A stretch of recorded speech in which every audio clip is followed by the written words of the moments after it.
That brings us to step two, the importance of open-mindedness and optimism.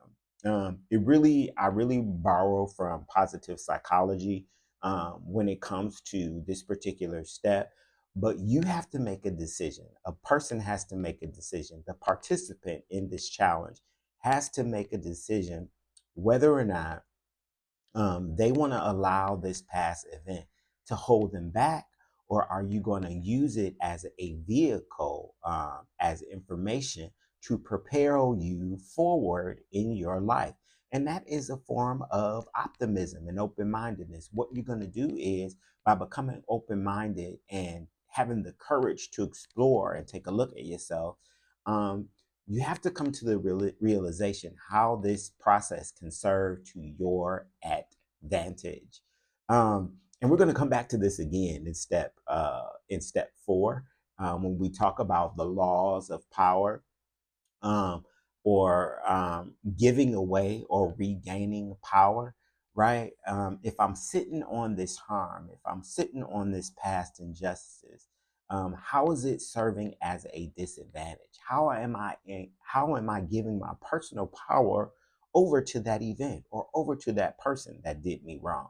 And so you can begin taking a look at this in step two, where we decide to talk about optimism and open mindedness. When it comes to optimism and open mindedness, what we really want you to do is play a little bit of um, brain or psychological ping pong, right? Because they say the moment that you intentionally or consciously make a look, the take a look at an event with a positive mind frame, you use a different part of the brain. And so we're going to talk a little bit more about the neuroscience of forgiveness as we proceed through the process.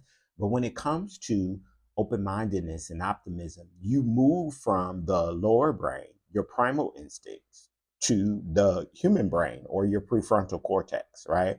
The moment that you consciously and intentionally decide to look at a past harm or an event or a thing that happened in your life, you engage in a little psychological or neuroscientific tennis or volleyball, right? So you give yourself the opportunity to use and strengthen a different portion of your brain when you decide to look at an event or a situation with an open mind, or from an optimistic point of view rather than a pessimistic point of view. All right.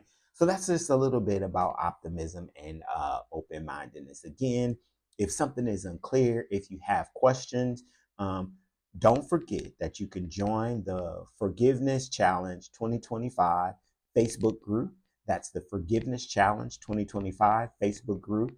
We have a discussion thread there where you can submit your questions. You could talk about your concerns. You can put your critiques there. I'm open to it all, because what I want people to know is that this framework is not final. It is fluid, it is ongoing, it is developing. And I hope that it will continue to grow with each person. Every time that I talk about forgiveness with someone, it'll continue to grow. So we want you to add to the development of this particular framework. And you can do that by joining the Forgiveness Challenge 2025 Facebook group. The other thing is, if you have additional questions or you want clarification, you can email me at jaedwards, that's jaedwards 230 at gmail.com. You can email me there, or you can email me at jamesedwards5611 at gmail.com. All right. So that's jaedwards 230 at gmail.com, or jamesedwards5611 at gmail.com. If you need clarification or if you have questions, we have a few avenues out there for you to get some additional guidance. All right. And so we got step one out the way with facing the facts, step two out the way with open mindedness versus optimism. That brings us to step three. And with step three, the principle behind step three is actually accountability, right? We don't want you to engage in a lot of finger pointing. If you are still blaming someone for what happened to you, if you still feel victimized and not empowered, you may not be ready for this process.